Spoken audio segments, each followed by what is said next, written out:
और secondary growth में आपका क्या क्या हो गया था, स्टार्ट किया जाए, यहां पर पॉइंट आएगा वेस्कुलर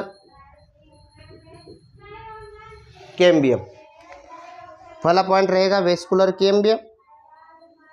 और वेस्कुलर कैम्बियम में फर्स्ट पॉइंट आपका ये, इसको आप फर्स्ट पॉइंट मान लो।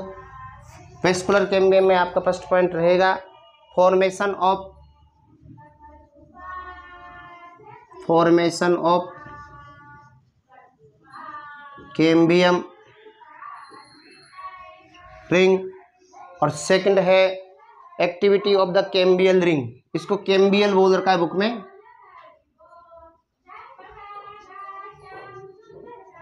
एक्टिविटी ऑफ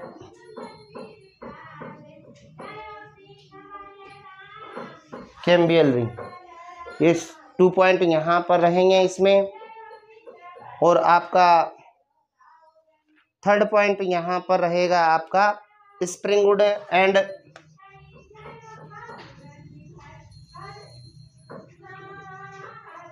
स्प्रिंगवुड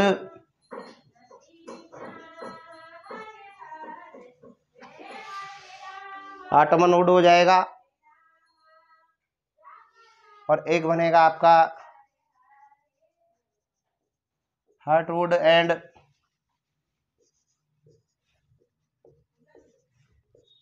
सेपवुड, ये आपका रहेगा। फिर इसमें ये वेस्कुलर कैम्बियम है, और सेकंड पॉइंट रहेगा कोर्क कैम्बियम।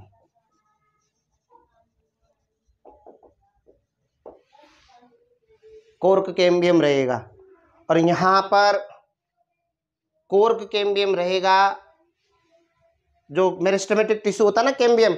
अब यहाँ पर कोर्क कैम्बियम की बात की जाए तो यहाँ पर अलग अलग ऐसे पॉइंट तो नहीं दे रखा है, जैसे यहाँ पर एक होता है फेलोजन, फेलम और फेलोडर्म। इसके कोर्क कैम्बियम से रिलेटेड रहता है फेलोजन, फेलम प्लस फेलोडर्म, ये 3 पॉइंट कनेक्ट होकर के फिर आपको बनाते हैं पेरीडर्म। किसका फॉर्मेशन करते हैं ये 3 पॉइंट मिलकर के आपके,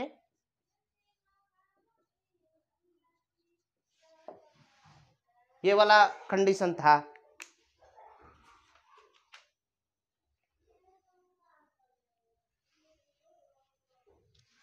वो राइट डाउन ये वाला पोर्शन, मैं आपको एनसीईआरटी के अकॉर्डिंग चल रहा हूं यहां पर।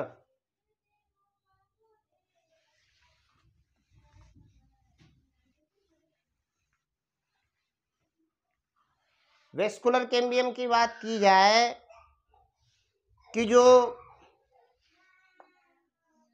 वेस्कुलर कैम्बियम कहां प्रेजेंट रहेगी, जो वेस्कुलर बंडल होते हैं,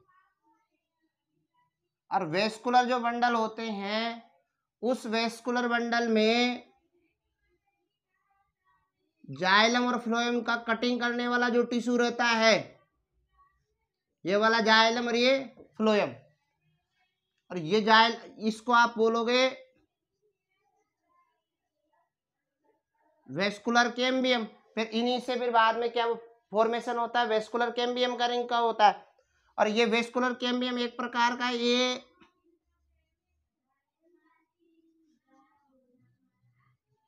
मेरिस्टेमेटिक टिश्यू है।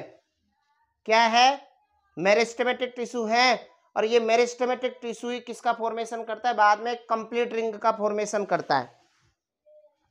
तो यहां पर ये बोला जाएगा, जैसे अपने बखल डायग्राम बनाया था, जैसे ये वेस्कुलर बंडल है और इन वेस्कुलर बंडल में आपके कैम्बियम प्रेजेंट है, कैम्बियम हो गया। अब इस वेस्कुलर कैम्बियम से आपका फर्स्ट पॉइंट था कैम्बियल रिंग, या आप डायरेक्ट बोल दो formation of cambial ring, formation of cambial ring. अब कैम्बियल रिंग का फॉर्मेशन कैसे हुआ आप जानते हो, जो डाइकोट प्लांट होते हैं, जो डाइकोट स्टेम होता है, उनके जो वेस्कुलर बंडल हैं, उन वेस्कुलर बंडल में जो कैम्बियम प्रेजेंट होता है, उस कैम्बियम को आप बोलते हो इंट्रा पेसिकुलर कैम्बियम। इंट्रा पेसिकुलर कैम्बियम रहेगा। और यहाँ पर जो 2 वेस्कुलर बंडल हैं, उन वेस्कुलर बंडल के बिटवीन भी एक स्ट्रिप लाइक स्ट्रक्चर प्रेजेंट होती है, और इस स्ट्रिप लाइक स्ट्रक्चर को फिर आप बोलते हो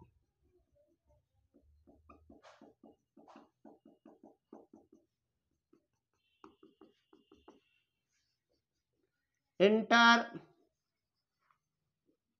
पेसिकुलर कैम्बियम। एक हो गया इंट्रापेसिकुलर कैम्बियम, इंटरपेसिकुलर कैम्बियम। और ये कहाँ पर देखने को मिलती है? जो आपका मेडुलरी रेस प्रेजेंट होती है ना, यहाँ पर मेडुलरी रेस प्रेजेंट होती है ना बिटवीन में, वेस्कुलर बंडल के बिटवीन क्या प्रेजेंट होती है? मेडुलरी रेस प्रेजेंट होती है। ये वाला एरिया कौन सा है? मेडुलरी रेज वाला एरिया है, मेडुलरी रेज सेल्स प्रेजेंट होती है। और ये मेडुलरी रेज वाली जो सेल्स होती है ना, ये क्या करती है? जिनको आप इंटरपेसिकुलर कैम्बियम है, ये इंटरपेसिकुलर कैम्बियम एक प्रकार का मेडुलर रेज वाला सेल्स है, मेडुलरी रेज वाला सेल्स है, बोल रखा है medullary cells of medullary rays, cells of medullary rays है ये। उन्हीं के थ्रू आपका इंटरपेसिकुलर कैम्बियम बन रहा है, इंटरपेसिकुलर कैम्बियम बन रहा है। और ये इंटरपेसिकुलर कैम्बियम और इंट्रापेसिकुलर कैम्बियम आपस में एड ज्वाइनिंग होंगे, आपस में जुड़ेंगे, और आपस में एड ज्वाइंट होकर के किसका फॉर्मेशन करेंगे? कैम्बियम रिंग का फॉर्मेशन करेंगे, जिसको आप बोल रहे हैं वेस्कुलर कैम्बियम, और रिंग का फॉर्मेशन करेंगे। किसका फॉर्मेशन होगा? वेस्कुलर कैम्बियम रिंग का फॉर्मेशन हो जाएगा। और ये वेस्कुलर कैम्बियम एक प्रकार टाइप से आपका कंटिन्यूअस रिंग हो जाएगा, कंटिन्यूअस रिंग हो जाएगा। और ये कंटिन्यूअस रिंग एक प्रकार से किसके लाइक काम करेगी? अभी मेरिस्टेमेटिक लाइक काम करेगी। क्या करेगी? मेरिस्टेमेटिक। लेटरल मेरिस्टेम है ना, कैम्बियम लेटरल मेरिस्टेम है, कैम्बियम है ना लेटरल मेरिस्टेम है। और मेरिस्टेम तो आप जानते हो क्या करता है? डिवीजन करता है। जब डिवीजन करेगा तो ये इनसाइड भी डिवीजन करेगा और आउटसाइड भी डिवीजन करेगा। और इनसे फिर क्या बनी थी? ये इसको फिर आप बोला था कंप्लीट रिंग बन गई थी ये वाली। फिर यहां से अपना कंसेप्ट ये उठता है, सेकंड पॉइंट आता है activity of cambial ring. Activity of cambial ring. अब एक्टिविटी कैम्बियल रिंग होगी तो यहां पर इस जैसे अपन बारा जाए तो ये कैम्बियम रिंग है,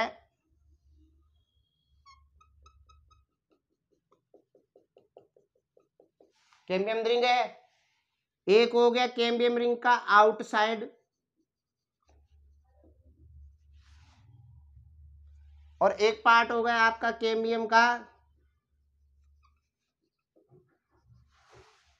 एक हो गया कैम्बियम का आउटसाइड वाला पार्ट, और एक हो गया कैम्बियम का इनर साइड वाला पार्ट।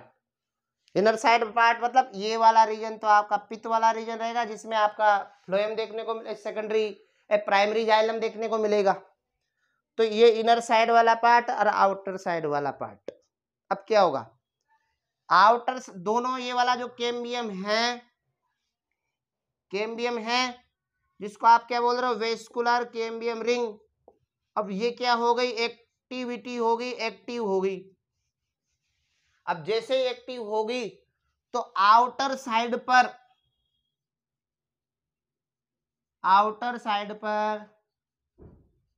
सेकेंडरी फ्लोएम का फॉर्मेशन होगा, आउटर साइड पर सेकेंडरी फ्लोएम का फॉर्मेशन होगा।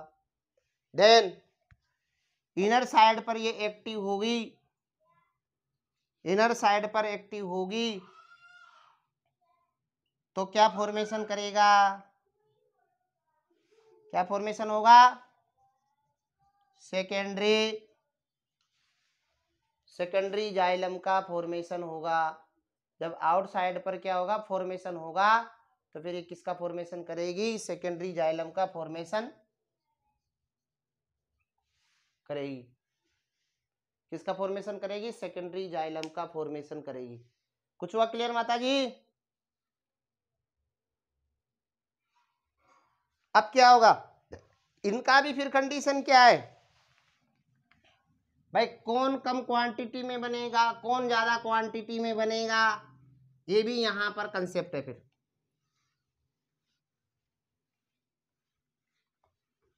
अब जो कंसेप्ट दे रखा है वही क्वांटिटी बेस कर रहा है। ये प्राइमरी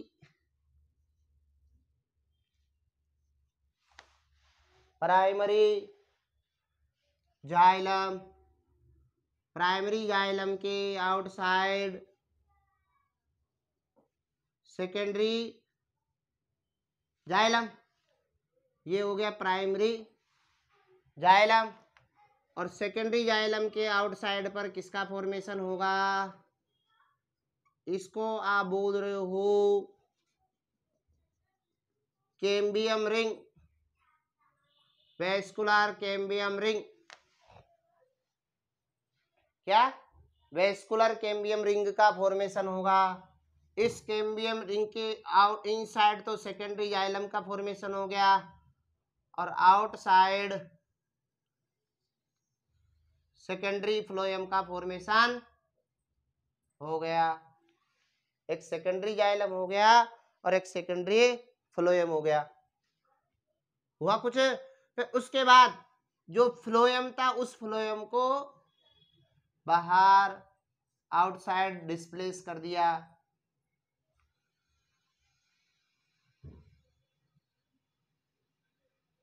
नहीं, vascular cambium ring, vascular cambium, आपका इसको वीसीआर का नाम सुन करके कुछ दिमाग में आया?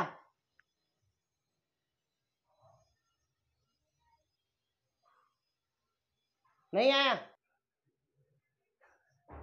हाँ, वेस्कुलर कैम्बियम रिंग है, लेकिन मेरा थोड़ा सा दिमाग और आउटसाइड जा रहा है। पहले जो कोई मैरिज हुआ करती थी तो उसमें शादी में पहले तो वीसीआर चलता था, वीसीआर कैसेट आता था बहुत बड़ा वाला।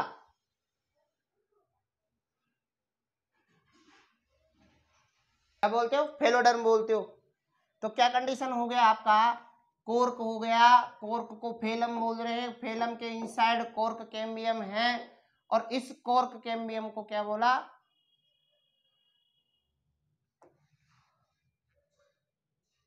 फेलोजन, फेलोजन बोला, फेलोजन बोला। कोर्क कैम्बियम को क्या बोला, फेलोजन बोला। फेलम, फेलोजन और फेलोडर्म, 3 टर्म है, फेलम, फेलोजन और फेलोडर्म। और ये तीनों टर्म मिलकर के फिर आपका बना रहे हैं, उसको अपन ने बोला पेरीडर्म। क्या बोला, पेरीडर्म। अभी लिखा था अपन ने तीनों को कंबाइन कम करके।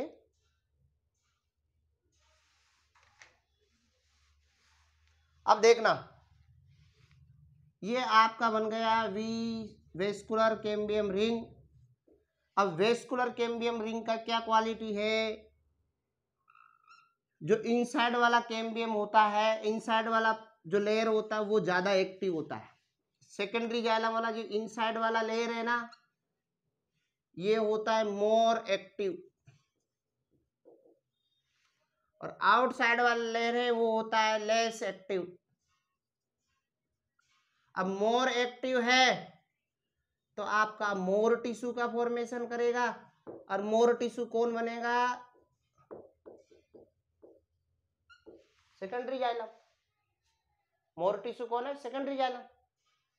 और लेस एक्टिव ये है तो आपका लेस ही टिश्यू बनेगा, और लेस टिश्यू कौन सा बनेगा? सेकेंडरी फ्लोएम बनेगा, मतलब कम क्वांटिटी में बनेगा। अब जब कम क्वांटिटी में बन रहा है, एक ज्यादा क्वांटिटी में बन रहा है, तो आप इमेजिन करोगे कि ये नंबर में बढ़ेगा तो इनसाइड से ज्यादा गिरत बढ़ेगी, और ये बेचारा कम बनेगा, तो इसके द्वारा ये ज्यादा इंक्रीज करेगा, तो उसके थ्रू फिर इनसाइड की ओर गिरत करेगा। जैसे ये क्वांटिटी में ज्यादा बनेगा, ये कम बनेगा, तो उस कंडीशन में क्या करेगा, ये इनसाइड से आउटसाइड की ओर गिरत करेगा, आउटसाइड की विड्थ बढ़ेगी, विड्थ बनेगी, तो ये वाला जो टिश्यू है ना, फ्लोएम थोड़ा लिविंग होता है, फ्लोएम टिश्यू कैसा होता है? लिविंग होता है।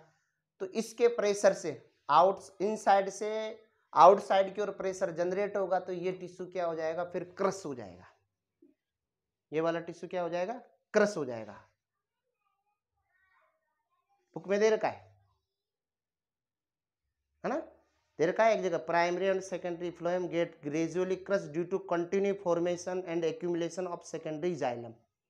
तो सेकेंडरी जाइलम कंटिन्यूसली एक्यूमुलेशन होगा, तो आपका सेकेंडरी फ्लोएम और प्राइमरी फ्लोएम ग्रेजुअली धीरे धीरे क्या हो जाएगा? वो क्रश हो जाएगा, क्योंकि कम क्वांटिटी में बन रहा है। हाँ फ्लोएम भाई, हाँ आप जान रहे हो प्राइमरी फ्लोएम की तो पहले तबीयत खराब हो गई, प्राइमरी फ्लोएम तो पहले तबीयत खराब हुई, उसको तो पहले क्रश कर दिया, उसको तो पहले बार क्लियर कर दिया भैया आप तो आउटसाइड हो जाओ, इसका तो कोई रोल है नहीं। लेकिन आपका जो सेकेंडरी फ्लोएम था उसको भी आपने धीरे धीरे क्रश कर दिया, तो वो भी आपका पार्ट हट जाएगा, दोनों डायरेक्शन में हो गया। कैम्बियम फिर धीरे धीरे क्या हो जाएगी?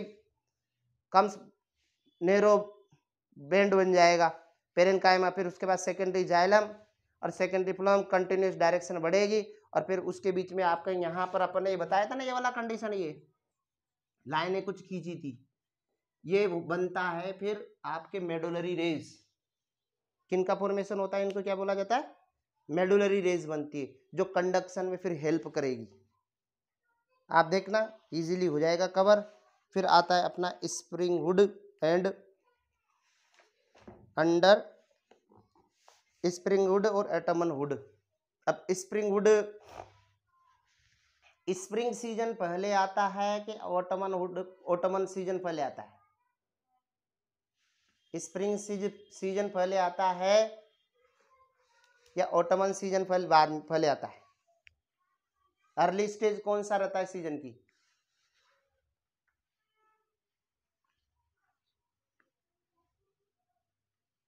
आप बसंत ऋतु जानते हो ना, तो बसंत ऋतु पहले आती है कि सर्द वाली ऋतु बाद में आती, पहले आती है? सर्दी पहले आती है कि बसंत ऋतु पहले, बसंत वाला मौसम पहले आता है? बसंत पहले आता है। हाँ हाँ हाँ हाँ भाई, वाला स्प्रिंग की बात करें तो ये तो लगभग आपका देखा जाए तो फेब और मार्च के टाइम पे आता है। और आपका जो विंटर है नवंबर, दिसंबर, आपका जनवरी। हाँ, तो स्टार्ट तो जल्दी हो गया, स्टार्ट तो पहले हुआ भाई। नवंबर दिसंबर में भी तो रहती है ना, ठंड नहीं रहती कि विंटर नहीं रहता दिसंबर में? ऐसे नवंबर से ही स्टार्टिंग हो जाता है विंटर का, तो कुछ इफेक्ट तो अक्टूबर में स्टार्ट हो जाता है, फैन वैन तो अक्टूबर में बंद हो जाते हैं, तो स्टार्टिंग तो यहां से ही मानोगे ना। आप ये इमेजिन करो कि आप जो प्लांट की ग्रोथ देखोगे वो कौन से टाइम सबसे ज्यादा होती है? ज्यादा लॉन्ग में, लॉन्ग मतलब लेंथ वाइज देखा जाए तो कौन से सीजन में सबसे ज्यादा प्लांट की लेंथ बढ़ती है, और कौन से सीजन में प्लांट की लेंथ कम बढ़ती है?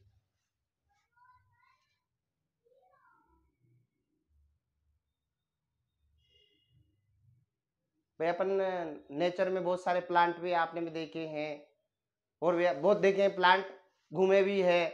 अब प्लांट को तो देखा है नहीं देखा पता नहीं है, लेकिन आप प्रैक्टिकली सोचा जाए कि प्लांट की लेंथ कौन से सीजन में सबसे ज्यादा इंक्रीज करती है या प्लांट की ग्रोथ अच्छी होती है।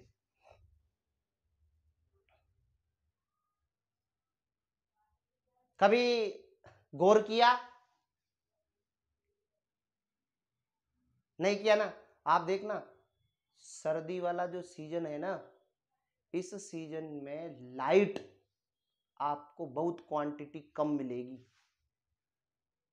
अब जब लाइट की क्वांटिटी रहेगी कम तो प्लांट की ग्रोथ ज्यादा होगी। प्लांट की जो लेंथ बढ़ती है ना वो किसके ऊपर डिपेंड करती है? लाइट के ऊपर डिपेंड करती है। भाई आप तो प्रैक्टिकली देख लो ना, आपके घर पे तुलसी महारानी है, सर्दी में ग्रोथ करती है कि ज्यादा?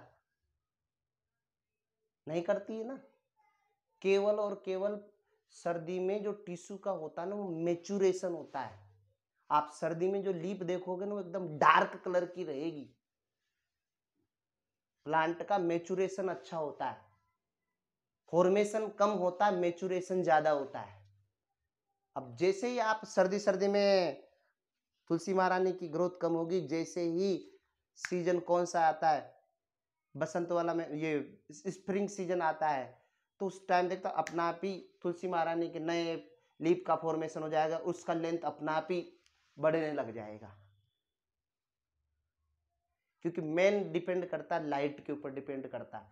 विंटर सीजन में केवल और केवल सबस्टेंस का डिपोजिशन होता रहेगा, जो टिश्यू बनेगा वो डार्क कलर का बनेगा विंटर के सीजन में, क्योंकि लेंथ बढ़ ही नहीं रही है।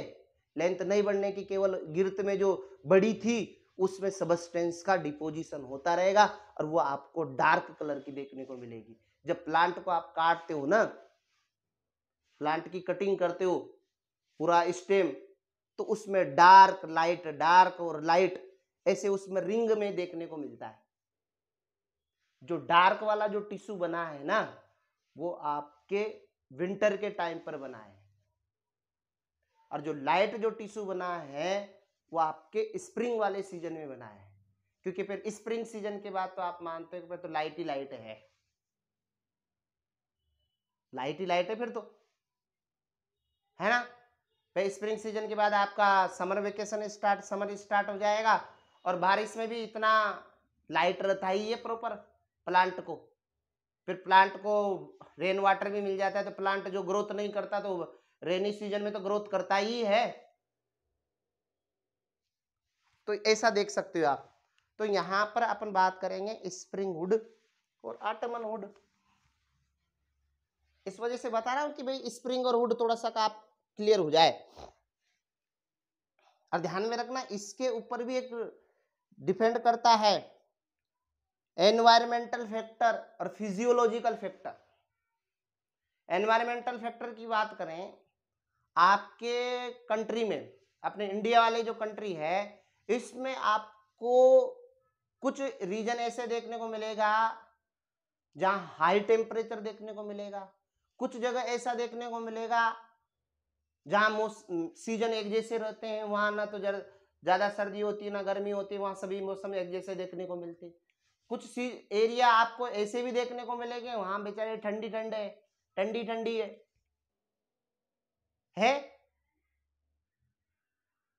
हरे कृष्णा माता जी, आप देखोगे साउथ वाला एरिया हमेशा वहां पर प्लांट की ग्रोथ अच्छी देखने को मिलेगी, वहां पर सनलाइट प्रॉपर मिलेगी, और वहां पर जो सन रेज है वो डायरेक्ट सीधा रहेगा, क्योंकि वहां पर इक्वेटर पास में।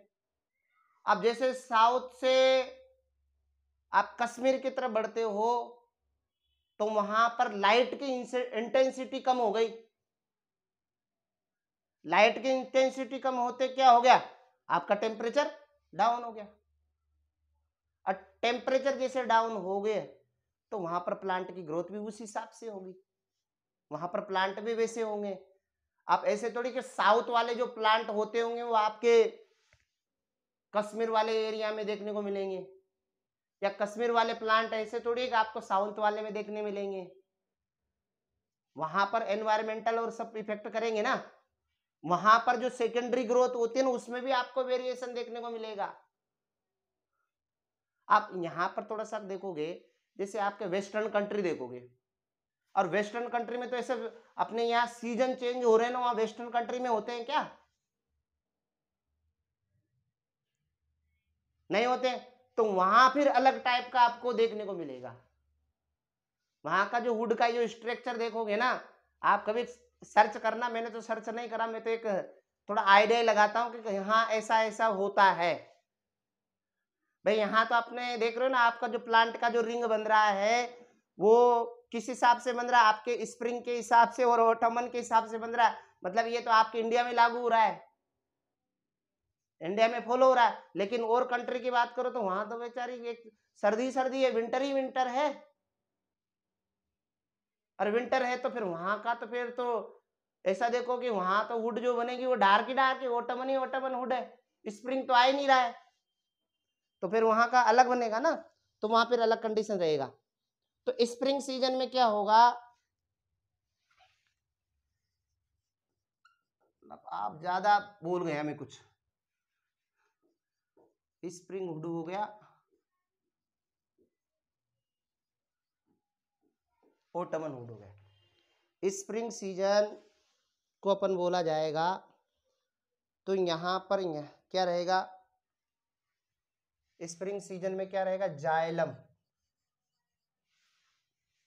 यहाँ पर आपके जो भी जाइलरी एलिमेंट्स बोले, या पहले बोला जाए कैम्बियम से रिलेटेड बात की जाए पहले, यहाँ पर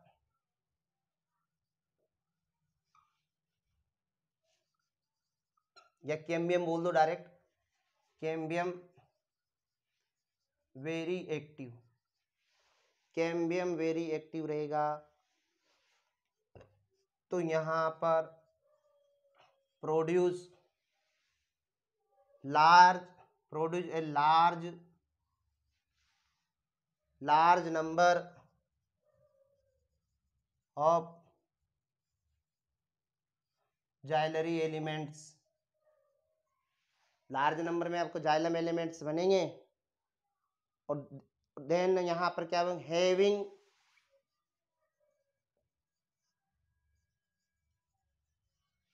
हैविंग वेसल्स विद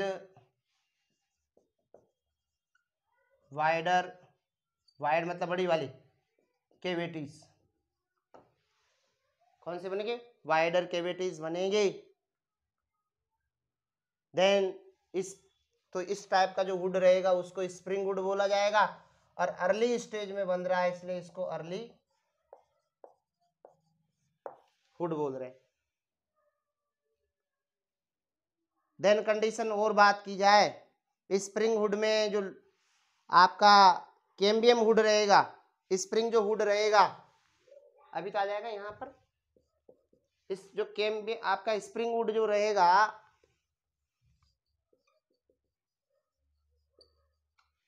लाइटर रहेगा इन कलर में। जब लाइट कलर का रहेगा तो इनका डेंसिटी जो मिलेगा लोअर, आपने देखा होगा ना कुछ कुछ हुड होती है वो कुछ डार्क कलर की होती है, तो डार्क कलर की जो हुड होती है वो थोड़ी हेवी होती है, और एक लाइट कलर की जो हुड होती है, जो लकड़ी होती है वो थोड़े उसका वेट कम होता है ना, लाइट होता है। तो वो स्प्रिंग वुड जो बन रही है वो थोड़ा लाइट कलर की रहेगी। और ध्यान में रखना जो लाइट कलर वाली वुड होती है ना उसमें जर्म या कोई भी इफेक्ट कर देते हैं वो थोड़ा जल्दी खराब होती है, जल्दी किसी कोई भी इफेक्ट कर देता है। लेकिन ये वाले जो आपका ऑटमन वुड वाला ना वो थोड़ा हैवी रहेगी डेंसिटी जा, तो यहाँ पर आपका क्या रहेगा, डार्क कलर रहेगा। इसको डायरेक्ट आप बोल सकते हो, या क्या बोल सकते हो, डार्क कलर रहेगा, है ना। और हाई डेंसिटी रहेगा,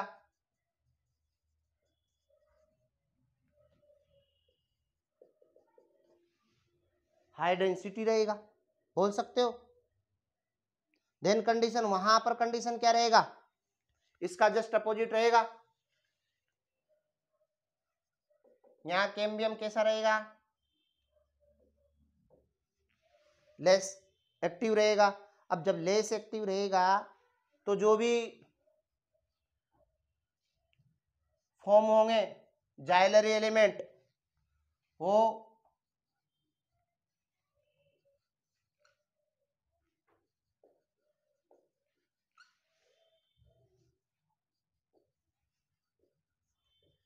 जाइलरी एलिमेंट्स कम बनेंगे, और यहां पर जो वेसल्स केविटी बनेगा वो कैसा बनेगा, वो भी स्मॉल वाला बनेगा, नैरो वेसल्स केविटीज रहेगा। थोड़ा ये डिफरेंस के हिसाब से आपका हो जाएगा।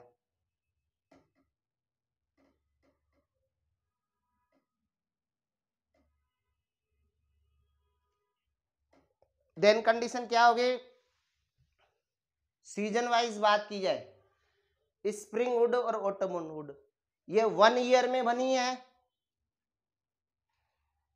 ना। तो आपके यहाँ पर 1 ईयर में 2 टाइप की वुड बनी है ना, एक स्प्रिंग वुड बनी है और एक ऑटमन वुड बनी है। यहाँ ऑटमन वुड को आप क्या बोल रहे हो, लेट वुड बोल रहे हो। तो इनसे आपको क्या बनेगी, कंसेंट्रिक रिंग बनेगी। स्प्रिंग वुड और ऑटमन वुड की 1 मंथ में, मतलब 1 ईयर में आपको एक टाइप की वुड तो ये बनी, और उसी ईयर में आपको ऑटमन वुड बनी। तो इनसे आपको क्या बनेगी, इन दोनों को मिला करके, इन दोनों का टोटल काउंट करके, इन दोनों का काउंट करके इनसे क्या बनेगी,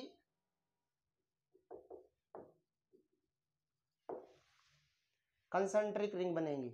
और इन कंसेंट्रिक रिंग को कंबाइन करके आप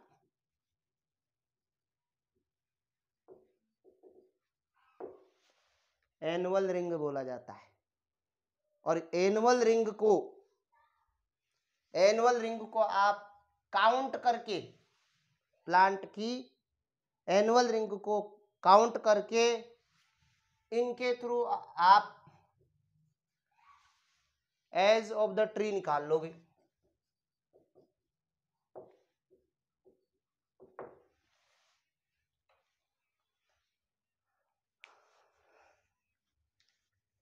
हाँ भाई, एक ईयर में दोनों बनी है ना, तो दोनों का एक ही माना जाएगा, स्प्रिंग वुड और ऑटमन वुड का एक ही रिंग माना जाएगा उनको, है ना। ये वाला वुड, इनको दोनों को एक ही माना जाएगा ना।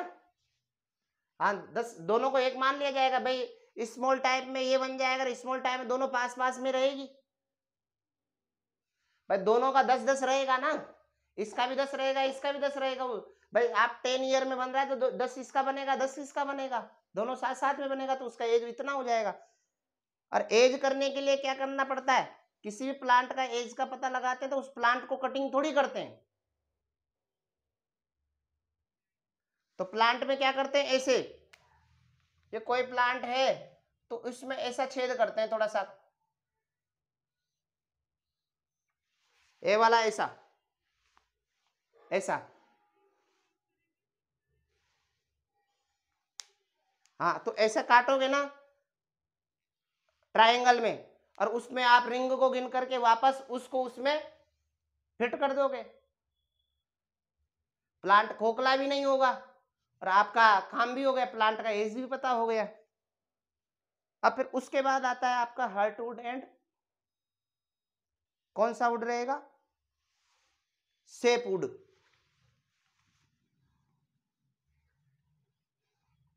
जो हार्टवुड रहेगा वो हार्ड रहेगा, हार्टवुड कैसा रहेगा, हार्ड रहेगा, और वाटर कंडक्शन नहीं कर, जी जी जी,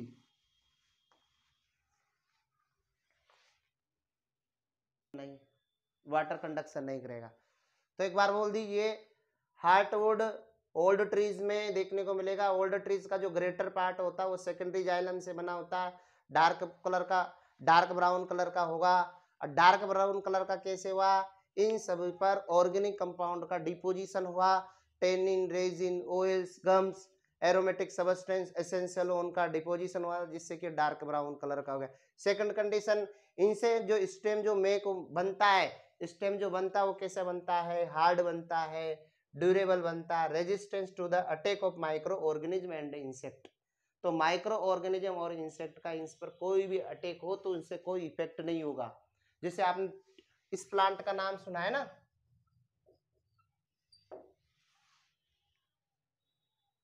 टीक, सागवान की वुड, सागवान की लकड़ी ड्यूरेबल होती है, महंगी होती है, नेम सुना ना इनका, ज्यादा टिका होती है। उसमें क्या होता है, ये कंडीशन है, जो टिश्यू जिस सेल्स में जिस प्लांट के जो ट्री होगा उसके स्टेम में ये कंटेंट ज्यादा देखने को मिलेगा, वो ड्यूरेबल होगा, और इनका हाई लिग्निफाइड वाल्स देखने को मिलेगा, और ये वाटर का कंडक्शन नहीं करेगा। और देन क्या आपको क्या प्रोवाइड करेगा, ये mechanical support to the stem, mechanical support to the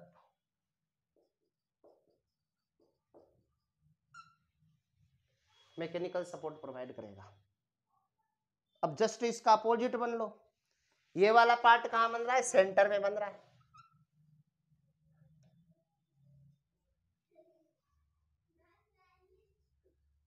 जो भी फॉर्मेशन हो रहा है सेंटर में हो रहा है।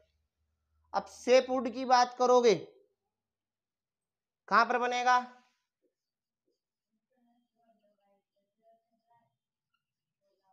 पेरिफेरल रीजन ऑफ सेकेंडरी, जो सेकेंडरी जाइलम है उसके पेरिफेरल रीजन पर बनेगा। इनका कलर कैसा रहेगा, लाइट कलर का रहेगा,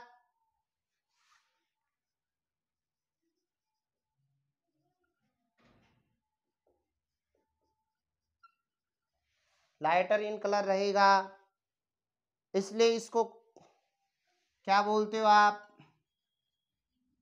सेपवुड। लेकिन कंडीशन क्या है, कंडक्शन ऑफ वाटर, क्या करेगा, कंडक्शन करेगा वाटर का एंड मिनरल्स,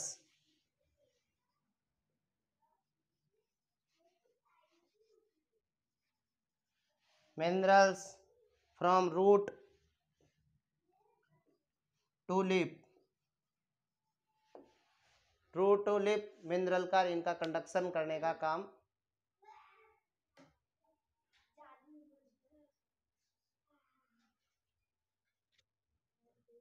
राइट डाउन हो गया माता जी,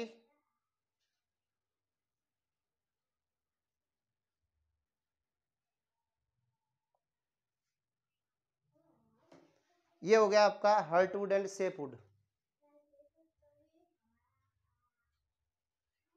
होगा नहीं यहाँ वाला क्लियर, ये वाला भाई मेन क्या हुआ, ये कंडक्शन वाटर नहीं करेगा, ये कंडक्शन वाटर करेगा, ये लाइट कलर का रहेगा, ये डार्क कलर का रहेगा, ये पेरिफेरल रीजन पर बनेगा और ये सेंट्रल रीजन पर बनेगा। ये मैकेनिकल सपोर्ट प्रोवाइड करेगा और ये मैकेनिकल सपोर्ट प्रोवाइड नहीं करेगा। ठीक है, अब इसके बाद आएगा कोर्क कैम्बियम, और कोर्क कैम्बियम का कंसेप्ट वही है आपका, cork cambium, phellogen, phellem, phelloderm, ये सब कंबाइन होकर के किसका फॉर्म करेगी, पेरिडर्म का फॉर्मेशन करेगी।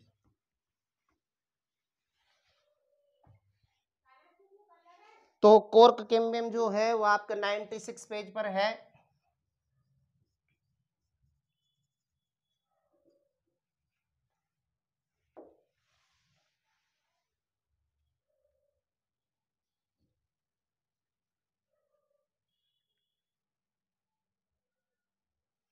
तो क्या होगा, यहां पर स्टेम क्या करेगा, कंटिन्यूअसली, अपन बात करें ध्यान में रखना, कंटिन्यूअसली इंक्रीज जो ग्रोथ हो रही है, उसकी गिरत जो बढ़ रही है वो किसकी वजह से बढ़ रही है, वेस्कुलर कैम्बियम की इनसाइड से क्या हो रहा है, ग्रोथ हो रही है। जाइलम और फ्लोएम क्या हो रहा है, जाइलम सेकेंडरी जाइलम ज़्यादा से ज़्यादा फॉर्मेशन हो रहा है, सेकेंडरी जाइलम ज़्यादा मोर फॉर्मेशन होगा तो आउटसाइड की ओर प्रेशर जनरेट करेगा, आउटसाइड की ओर प्रेशर जनरेट करेगा तो वहाँ पर जो टिश्यू हैं उनको ब्रोकन करेगा। तो उन ब्रोकन से बचने के लिए तो आउटर सेल्स क्या प्रेजेंट होती है, एक कॉर्क कैम्बियम प्रेजेंट होती है, तो वो बाहर से उसको प्रेशर जनरेट करती है, तो उन सेल्स को प्रोटेक्ट करने का जो काम होता है वो कॉर्क कैम्बियम के थ्रू होता है। तो अपन बात कीजिए, यहाँ डायरेक्ट में बोल देता हूँ, स्टेम क्या करेगा, continues to increase in girth due to activity of vascular cambium. Vascular cambium continuously क्या करेगा, डिवीजन करेगा, ग्रोथ करेगा, तो सेल्स का फॉर्मेशन होता रहेगा और उसका गिर्थ बढ़ता रहेगा। लेकिन इस कंडीशन में क्या होगा, आउटर कोर्टिकल रीजन मतलब आपने देखा कोर्टेक्स था ना, सेकेंडरी कोर्टेक्स, ध्यान में रखना। यहां मैं थोड़ा सा सिंपल सा बना देता हूं डायग्राम, इससे थोड़ा आपको आ जाएगा। ये कॉर्क कैम्बियम, तो मैं मोटाई नहीं बना करके इसको ऐसे बना रहा हूं फॉरवर्ड। ये कॉर्क कैम्बियम है, ये कॉर्क कैम्बियम एक प्रकार का मेरिस्टेमेटिक टिश्यू ही है। ये एक्टिव होकर के आउटसाइड तो कॉर्क का फॉर्मेशन करेगा, क्या करेगा, आउटसाइड तो कॉर्क कैम्बियम का फॉर्मेशन करेगा। ये आपका कॉर्क कैम्बियम है और यहां पर आपके इनसाइड किसका क्या रहेगा, इनसाइड क्या रहेगा, सेकेंडरी कोर्टेक्स रहेगा, और इसी को आप कॉर्टिकल रीजन बोलते हो। और ये सेकेंडरी कोर्टेक्स है, ये आपका किसका फॉर्मेशन कर रहा है, ये तो इसको आपने बोला फेलम, इसको आपने बोला फेलोजन, और इसको आपने बोला फेलोडन। और इन तीनों का कंबाइंड फॉर्म आपने फिर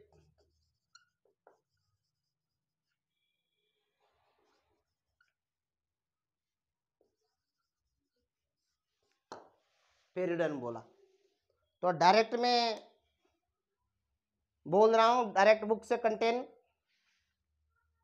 आप देख लेना। Outer cortical and epidermis layer get broken and need to be replaced to provide new protective cell layers, hence sooner and later and another meristematic tissue, another meristematic tissue कौन है, cork cambium, जिसको आपने phellogen बोला, develop usually in the cortex reason.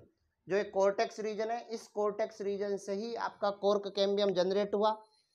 फिर क्या हुआ, phellogen is couple of layer thicks, it is made of narrow thin walled nearly rectangular cells. Phelogen cuts of cells on both side. outer cell differentiate होगा, outer cell किसका formation कर रहा है, cork का differentiate कर रहा है, inner cell differentiate होगा इनटू सेकेंडरी कॉर्टेक्स या फेलोडर्म में, और cork is impervious of water due to suberin deposition. या कॉर्क पर किसका डिपोजिशन हो जाता है, यहां पर सुबेरिन का डिपोजिशन हो जाता है, और सुबेरिन का डिपोजिशन होने से ये वाटर के लिए इम्परमेबल होता है। कौन सी लेयर पर, सेल वाल जो होता है ना, कॉर्क के जो सेल्स होगी, सेल्स पर सेल वाल जो रहेगा उस पर सुबेरिन का डिपोजिशन हो जाएगा, डिपोजिशन होने से सेल के इनसाइड वाटर एंटर नहीं करेगा। The cells of secondary cortex are parenchymatous. तो यहाँ phellogen, phellem and phelloderm are collectively known as periderm. Due to activity of cork cambium, pressure builds up the remaining layer peripheral to phelogen and ultimately these layer die and slough up। बाद में इन regions को बाहर की ओर release कर दिया जाता है, जिसको आप बार्क बोलते हो। बार्क जानते हो, बार्क सॉफ्ट भी होती है और हार्ड भी होती है। किसी प्लांट की बार्क सॉफ्ट भी होती है और किसी प्लांट की बार्क कैसी होती है, हार्ड भी होती है। तो bark is a non technical term that refer to all tissue exterior to the vascular cambium. जितने भी टिश्यू हैं जब वो सब वेस्कुलर कैम्बियम के आउटसाइड प्रेजेंट होंगे, therefore including secondary phloem. bark refer to the number of tissue type, vice versa, peridome and secondary phloem. Bark that is formed early in the season is called early or soft bark, and toward end of season late of hard bark is formed. तो early season में जो bark बनती है वो soft type की bark बनेगी, और बाद का जो सीजन बनेगा उसमें हार्ड टाइप का बार्क बनेगा। इस टाइप से आपका केवल और केवल 2 पॉइंट बचे। 2 पॉइंट भी बात देखा जाए तो इतना बात नहीं है। इसमें एक पॉइंट दे रखा लेंटिसेल्स।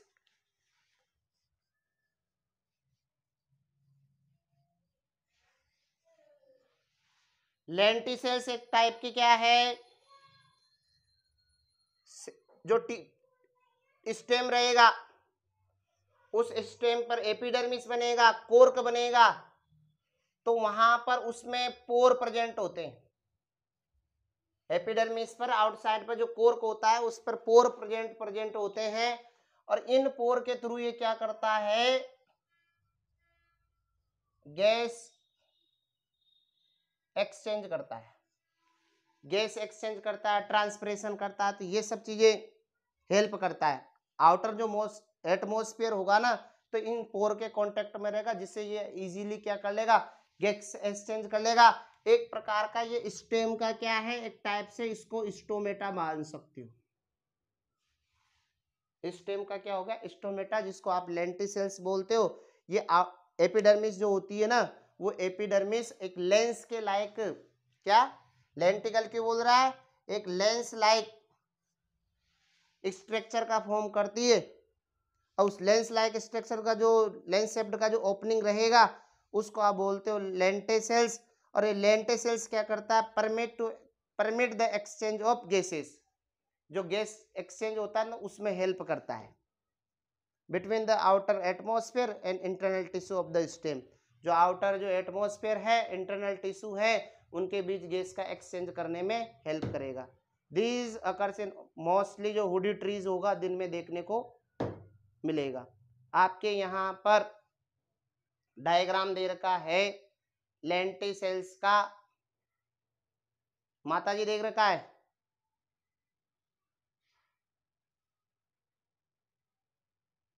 देख रहे हो ना 97 पेज पर लेंटिसेल्स का अपर साइड पर डायग्राम दे रखा है, कोर्क कैम्बियम दे रखी है, और कोर्क कैम्बियम के अपर साइड एक स्पेशल टाइप की पेरेनकाइमेटल सेल्स बनती है जिनको कॉम्प्लीमेंट्री सेल्स बोलते हैं। जब इनका नंबर इंक्रीज बढ़ेगा तो ये इनसाइड से आउटसाइड प्रेशर जनरेट करेंगे, तो इनके जो टिश्यू होंगे एपिडर्मिस ब्रेक हो जाएगी, ब्रेक होने से जो पोर बनेगा उसको फिर आप लेंटिसेल्स बोलते हो। Then secondary growth in roots, total जो यहाँ पर सेकेंडरी ग्रोथ होगी वो टोटली आपका डाइकोट प्लांट जो है ना उसका जैसा ही यहाँ पर सेकेंडरी ग्रोथ होगा। आप इसको आप देखोगे, नहीं होगा, समझ में नहीं आएगा, तो इसके बारे में 5-10 मिनट डायग्राम दे रखे हैं तो उसके बारे में हम एक्सप्लेन कर देंगे।